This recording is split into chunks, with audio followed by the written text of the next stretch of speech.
नमस्कार मित्रांनो. तर लाखात एक आमचा दादा या मालिकेत आपल्याला असं बघायला मिळतंय की डॅडी घरी येतात आणि पुष्पाचा विचार करत असतात. छत्रीने सांगितले ते खरं आहे का, पुष्पा आपलं खरंच काम करेल असं ते विचार करत असतात. तर इकडे पुष्पा मध्यरात्री झोपेतून उठते आणि ती सगळीकडे शोधाशोध करायला लागते. ती बाहेर येते आणि सगळीकडे जिथे जिथे त्याला शंका वाटत असते तिथे सगळीकडे शोधत असते. तर इकडे रूम मध्ये तुळजाला जाग येते. तुळजा म्हणते, पुष्पा काकी कुठे गेल्या असतील? पुष्पा काकी किचन मध्ये सगळीकडे शोधाशोध करतात. लिंगोबा कुठे असेल ठेवलेला याचा ते विचार करत असतात. त्यांना ओट्याच्या वर काहीतरी दिसतं, तिथे भांडे दिसतात. पुष्पा विचार करते की तिथे भांड्यांमध्येच असेल ते लिंगोबा. पुष्पा ओट्यावर चढून ते भांडे बघत असते. तर तुळजा खाली येते. तुळजा इकडे तिकडे शुभा खायला लागते, पण तिला पुष्पा कुठेच दिसत नाही. तुळजा किचन मध्ये येते आणि पुष्पा तिला वरती चढलेली दिसते. तुळजा म्हणते, काकी अहो रात्र किती झाली, तुम्ही एवढ्या रात्री ओट्यावर काय करताय? पुष्पा म्हणते, मला पाणी हवं होतं, घशाला कोरड पडली होती. तुळजा म्हणते, पण तुमच्या डोक्याजवळ ठेवलं होतं पाणी मी. पाणी तर खाली आहे ना, तुम्ही वर चढून काय करताय? पुष्पा म्हणते, अगं माझं एक जुनं भांडं होतं, असं पितळाचं भांडं होतं आणि त्याच्याने मी पाणी प्यायचे. असं कसं तुमच्या ह्या भांड्यांनी मला पाणी पिता येत नाही. म्हटलं आपल्या त्या भांड्यानेच पाणी प्यावं म्हणून मी शोधत होते. तुळजा म्हणते, आपण उद्या सकाळी ते भांडं शोधू, आता झोपा तुम्ही, रात्र झाली. तुळजा त्यांना रूम मध्ये घेऊन जाते. तर दुसऱ्या दिवशी तुळजा सूर्या एकत्र जोडीने इस्त्री करत असतात. सूर्याला चटका लागतो आणि तुळजा विचारते, सूर्या जास्त लागले का रे? म्हणतो, नाही, आता हल्ली मला कशाचाच त्रास होत नाही. आता काकी आली ना म्हणून खूप छान वाटतंय. सूर्या तो काकी आल्यापासून काय काय वाटतं हे सगळं सांगत असतो. तुळजा म्हणते, एक विचारू का? सूर्या, मला प्रश्न पडलाय, काकी अचानक कसं काय आल्यात? त्यांच्याबद्दल तर काही माहिती पण नव्हतं. हा वाडा सोडल्यानंतर ते कुठे गेले असतील, काय केलं असेल, कसे राहत असतील आणि अचानक ते इथे कसं काय आल्यात? आणि काका, त्यांचं काय झालं असेल, कसे काय गेले असतील ते? आणि काकांना वाईट वाटलं होतं, चूक समजली होती, मग त्यांनी आपल्याला का तिथे बोलवून घेतलं नाही? सूर्या तिला समजावतो. सूर्या म्हणतो, तुळजा, जे घडून गेले त्याचा जास्त विचार करू नको आता. सूर्या तिला समजावतो आणि तिला म्हणतो, चल मी जाऊ का, मला दागिने घेऊन यायचेत. धनूसाठी मी दागिने करायला टाकलेत. तुळजा म्हणते, छाने छाने जा. म्हणतो, एकटा नाही जाते मी, आपण दोघांनी जायचंय. चल आपण बाहेरच नाश्ता करून मिसळ खाऊ. तुळजा म्हणते, नको नको, काकींनी सांगितलं इथेच खायचं. तुळजा सूर्या किचन मध्ये येतात. तिथे काकीने सगळे वरचे भांडे काढायला लावलेले असतात. सूर्या विचारतो, ही साफसफाई करताय? पुष्पा म्हणते, अरे आपली ही खानदानी भांडी आहेत आणि ही वर पडून पडून खराब व्हायला लागली.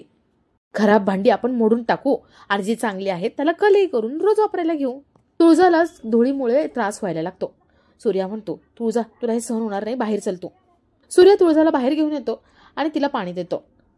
तर तिथे प्रताप येतो. प्रताप म्हणतो, आईने पापड दिलेत. सूर्या म्हणतो, ठेव आतमध्ये. प्रताप आतमध्ये जातो आणि ते लाडू ठेवणार असतो. इथे धनू स्टूलवर चढलेली असते. स्टूल हलतो आणि ती खाली पडते. ती बरोबर प्रतापच्या अंगावर पडते. सगळे प्रतापची काळजी घेतात. प्रतापला किती लागले हे बघतात, कारण धनू त्याच्या अंगावरती पडली. सूर्या म्हणतो, तू बरा आहेस ना, हाडबीड मोडलं नाही ना? चल, नाही तर दवाखान्यात जाऊ, एक्सरे काढून घेऊ. प्रताप म्हणतो, नको नको, बरा आहे मी जातो आता. सगळे प्रतापला घेऊन बाहेर येतात आणि त्याची काळजी करत असतात. धनूकडे कोणी बघतच नाही. धनू रडायला लागते. धनू बाहेर येते आणि बाहेर मोठमोठ्याने गळा काढून रडायला लागते, पण तरी तिच्याकडे कोणी बघत नाही. धनू म्हणते, मी पडले तसं कोणाला काही पडलेलंच नाहीये. आता मी घरची आहे या का हा या घरचा आहे? मी काय दगडाची आहे का, मला कोणी विचारत नाहीये. असं म्हणून ते अजून मोठमोठ्याने रडते. धनू रडते आणि सगळे तिच्यावरती हसत असतात. तुळजा तिला समजवते. तुळजा म्हणते, धनू बेटा, असं काही नाहीये. अगं तो जिमला जातो, पण जरा पण वजन सहन करू शकत नाही म्हणून त्याची विचारपूस करत होतो. आणि पडल्यावर तू वर होती आणि तो खाली होता म्हणून त्याला जास्त लागलं होतं म्हणून विचारपूस करत होतो. तुळजा धनूची समजूत काढते आणि तिला औषध देते. तर इकडे डॅडी छत्री घरामध्ये असतात आणि शत्रू इंजिनियरला घेऊन येतो. डॅडी विचारतात, काय बंगल्याचं रिनोव्हेशन करायचं का काय? शत्रू म्हणतो, नाही, मग आपल्या गावातल्या मंदिराचा जीर्णोद्धार करायचंय आणि त्यासाठी त्यांना घेऊन आलोय. इंजिनियर्स डॅडींना सगळं सांगत असतो. त्याने मॅप बनवून आणलेला असतो. मंदिर कसं होईल, कशा पद्धतीने त्याचा दरवाजा असेल ते सगळं. डॅडी म्हणतात, तिथे आमचा प्रमुख दरवाजा आहे, तिथून जा तुम्ही बाहेर. त्या दरवाजातून पळत सुटा, नाहीतर तुमचं काही खरं नाही. इंजिनियर काही ऐकत नाही म्हणून डॅडी त्याला भीती दाखवतात. त्याला बंदूक दाखवतात. इंजिनियर पळून जातो. शत्रू म्हणतो, डॅडी काम झालं नाहीये, बिघडवलं तुम्ही. अहो कसला भारी प्लॅन बनवला होता मी. म्हणलं त्या मंदिराचं चांगलं संस्थान करून टाकू, सगळ्यांनी आपला फायदा झाला असता. रोज हजारो लाखभराच्या दक्षिणा आल्या असत्या आणि मंदिराबाहेर आपण आपले लॉज हॉटेल सगळं टाकलं असतं. त्याचं इन्कम पण भारी आलं असतं. मंदिर म्हणजे सोन्याची कोंबडी देणारं अंड. पण तुम्ही असं का वागताय हो? तुम्ही जीर्णोद्धार का करू देत नाहीये? आता बाहेर गावात लोक नाही ते बोलायला लागलेत, आपल्याबद्दल कुजबूज वाढायला लागली. डॅडी म्हणतात, मी याला नकार देतोय याचा अर्थ याच्या मागे काहीतरी कारण असेलच ना. एवढी साधी गोष्ट तुम्हाला कशी काय कळत नाही. शत्रू म्हणतो, अहो काय कारण काय आहे ते तरी सांगा ना. डॅडी म्हणतात, चिरंजीव तुम्हाला वाटतंय की ही मंदिर म्हणजे सोन्याचा अंडा देणारी कोंबडी आहे, पण त्या मंदिराच्या खाली मोठा खजाना आहे, खजाना, आणि तोही सोन्याचा. शत्रू विचारतो, खरंच का डॅडी? खजिना आणि त्या मंदिराच्या खाली? डॅडी म्हणतात, हो, आणि त्याचसाठी त्या पुष्पाला त्या सूर्याच्या वाड्यात पाठवले. शत्रू विचारतो, मग काय करणार आहात तुम्ही? मंदिराखाली बॉम्ब लावून फोडणार आहात का? डॅडी म्हणतात, त्याचा काही उपयोग होणार नाहीये. ते सोनं आहे तसं आपल्याला मिळायला हवं, म्हणजे फायदा आहे. त्या सूर्याच्या वाड्यामध्ये 2 गोष्टी अडकलेत. इंग्रजांनी त्या सूर्याच्या पूर्वजांना दिलेलं बक्षीस म्हणून ते वतनाचं फरमान, आणि दुसरं म्हणजे लिंगोबा. शत्रू विचारतो, हे लिंगोबा काय आहे? डॅडी म्हणतात, लिंगोबा म्हणजे ते मंदिराच्या तळघरामध्ये जे खजिना आहे ना, त्याची चावी आहे. ती चावी एकदा आपल्या हाताला लागली तर तुम्ही म्हणताय ना, त्याच्या 10 पटीने मंदिराचा जीर्णोद्धार करू. तुम्हाला माहिती का किती आहे ते? सोनं, नाणं, हिरे, मोती, माणिक, अहो खूप आहे ते सगळं. शत्रूचे पण डोळे एकदम फिरायला लागतात. त्यालाही वाटायला लागतं की मंदिरातला तो खजिना आपल्याला मिळायला हवा. तर इकडे सूर्याच्या बहिणींनी सगळे भांडी बाहेर आणलेली असतात आणि त्यांना एक चावी सापडते. ते तुळजाला म्हणतात, वहिनी ही चावी बघ केवढी मोठी आहे. धनु म्हणते, खजिन्याची चावी असल्यासारखं वाटतंय.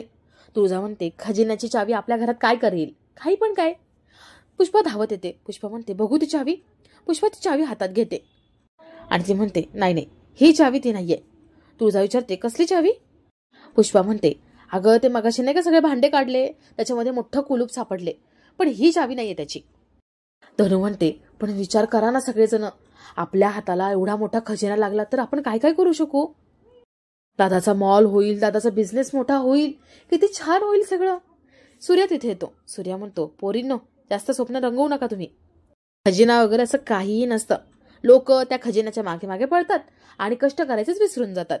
या खजिन्यापेक्षा कष्टाने कमवलेली चटणी भाकरीच चांगली असते.